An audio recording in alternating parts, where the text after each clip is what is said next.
Spider-Man Miles Morales is the sequel, but really more of a spin-off to Marvel's 2018 Spider-Man game, which was developed by Insomniac Studios. To this day, one of the best video games I've ever played, and easily the best superhero game of all time, in my opinion.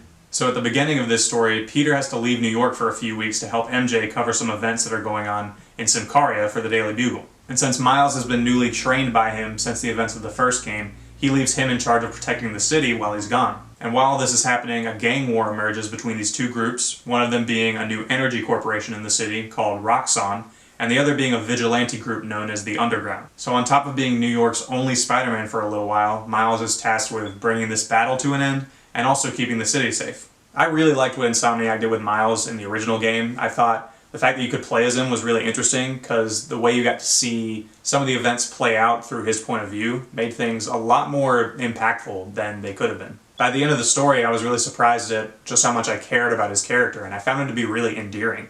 So going into this new game, I already have this built-up emotional connection to Miles, so I was really excited to see how they would build on his story and how they would add to this universe. And what I will say is one of the coolest things about this game right from the very beginning is that since Miles is now the only Spider-Man in New York and Peter's gone, the city's not really used to him, so they're kind of warming up to him throughout the course of the game. We've had a lot of Spider-Man stories recently, and in almost all of them, Peter Parker is Spider-Man, and he's navigating his own relationship with the city. Either they love him or they hate him. But the thing is, in most all of them, they know him, and he's already established his presence in the area and as Spider-Man.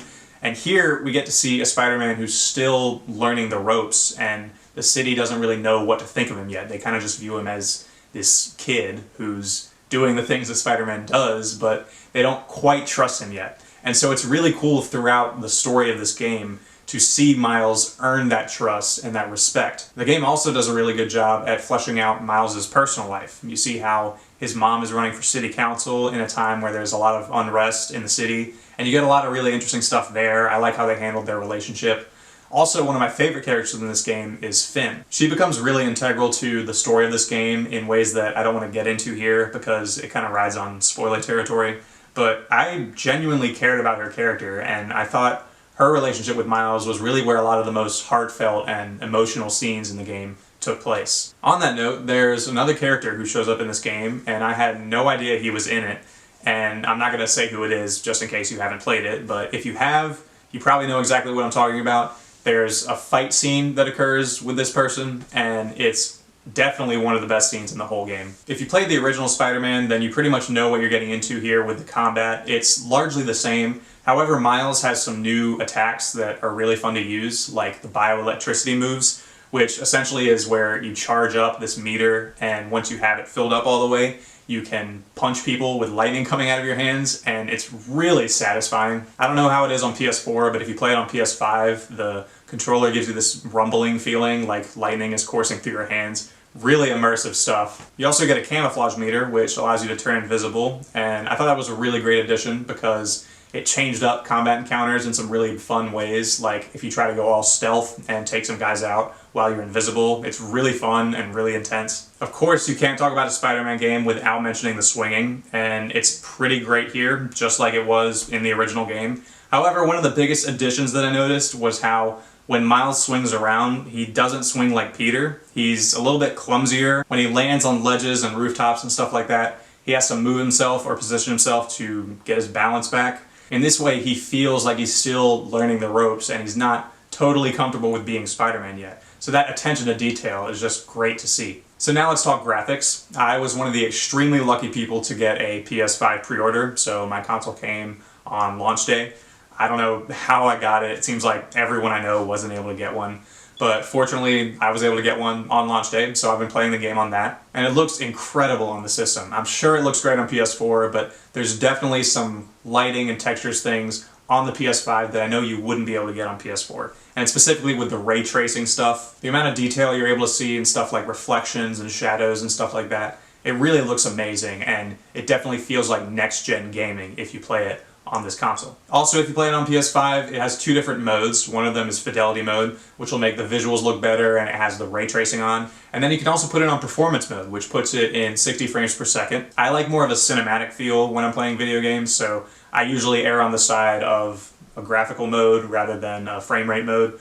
However, I have played the game in both of these modes, and it's really fun to switch between the two. If you want to see the city looking as best as it possibly can, then you can put it on fidelity mode, and it looks amazing. Or if you just want a really smooth, silky image, then you can put it on performance mode, and it still looks great. You're not really compromising that much of the picture quality if you put it on performance mode. But however you play it, it's gonna look great. I love the New York winter setting. I thought that was a great way to change up the location from how we saw it in the previous game. But I do want to get into some negatives, and I will say I don't really have that much bad to say about this game. It's a really fun game overall. However, the villain is not that great. He's just such a boring, generic business guy who wants a lot of money, and the way he's gonna get a lot of money is by doing something that's really bad for the city. I just thought his motivations weren't that great, and he just wasn't an interesting character at all. Gratefully, he's not like the main villain presence in the game. It doesn't focus on him once you get deeper into the story, but still, I would have liked for him to be a little more fleshed out than what he was.